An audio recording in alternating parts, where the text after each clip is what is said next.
with a story of a little boy called Ali Kim. He's a 5-year-old boy. He was born in Oxford, living with an extremely rare genetic condition, which is known as CGD, chronic granulomatous disorder. And we've been following his progress here on the Breakfast Club for some time.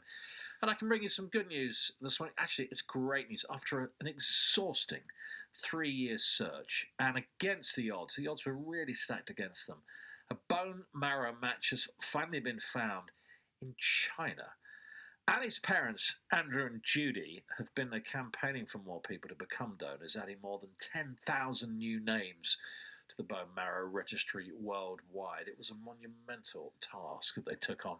I spoke to them last week when they stopped by, and they told me how they managed to get some support from a very unexpected place.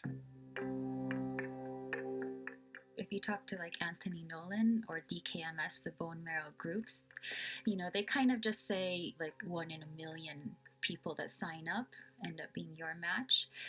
But for us, it was particularly hard because you are genetically more likely to be matched with someone of a similar ethnicity. I know it sounds like I'm American, but I grew up in America. I've been living here for ages. But then we're Korean by descent.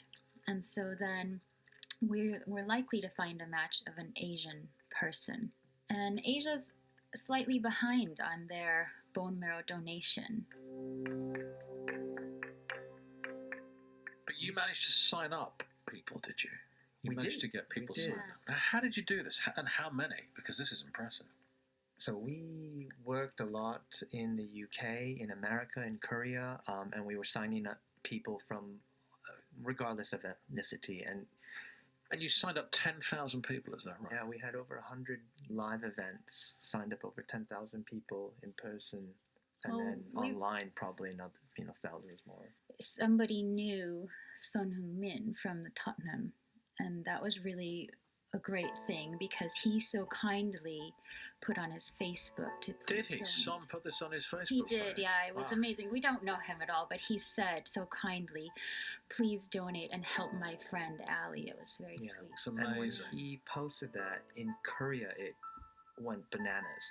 He's a big star, presumably, is he? Yeah, and the papers, and it really, really raised awareness, helped raise awareness, and got people talking and saying, okay, maybe I'll sign up. Maybe I'll go to one of these events.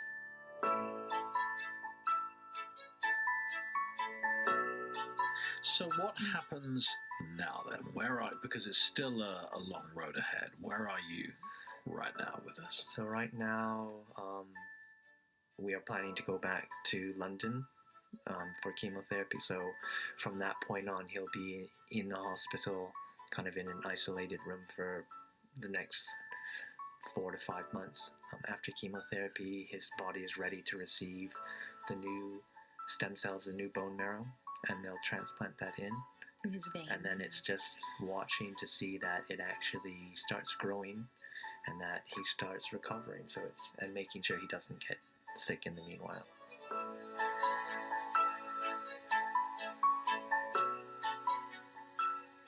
Tell me about the moment when you learned that you'd found the match. So we have a nurse specialist who deals with Ali. So she rang me one morning. I was driving to work. She said I was going to talk about something. Are you busy? And I said, oh, it's okay. I just parked the car. Go ahead and we can talk. And then she just said, I think that, they found a match in China. And then, of course, I just started crying, because we've been waiting for 3 years for that news. And, after a few years, you start to think, oh, that's not going to happen for us. Thank you for sharing that with us all this morning, and I just wish you the very best. That's all I can say, and keep us up to date. I look forward to sharing more good news with you, I hope. Thank you very much. Thank you for your time. Thank you so much for having us. Thank you. Amazing tale. You can hear more from the Kims after 8 a.m. this morning from Andrew and Judy, and then with Kat later on as well after 10 o'clock. Helen Braggins is a clinical nurse specialist for this illness, CGD, at Great Ormond Street. She's also a member of this CGD charity. Good morning to you, Helen. Thanks for your time. This CGD, what actually is it, and how many people does it affect, this illness? Oh, hi, good morning. Well, as you know from speaking to the parents, it's an incredibly rare disease. And at the moment, we estimate that it's 1 in 250,000 people. And those numbers may change as people become more aware of the condition and more people are diagnosed with it.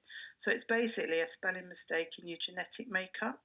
And what it means to patients with CGD is that they're at risk of life threatening and life limiting infections, especially bacteria and fungus. And how you care for Ali? I know. How is he? I mean, he lives in the hospital, doesn't he? Effectively, like so many children, lives there with you at Great Ormond Street. He'd spent quite a lot of time with us in the early years, probably up to 2 years, and underwent a different type of treatment that actually helped him recover to the point where he just began to lead a normal life, going to school, playing with his brother and going on holiday and just developing into a really happy, successful young man.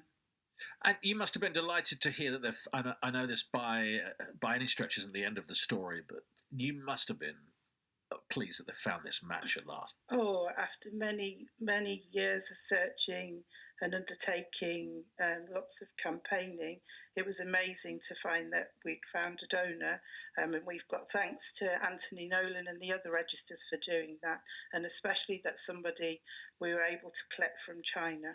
Amazing story. Thank you very much, Helen. All the best. Good luck with all the outstanding work you do there at Great Ormond Street. Okay. Thank you very much. Thank you. Bye-bye. Anthony Nolan by Marrow Trust is an amazing charity. We've been following their work for years. They do some outstanding work. It's 7:25.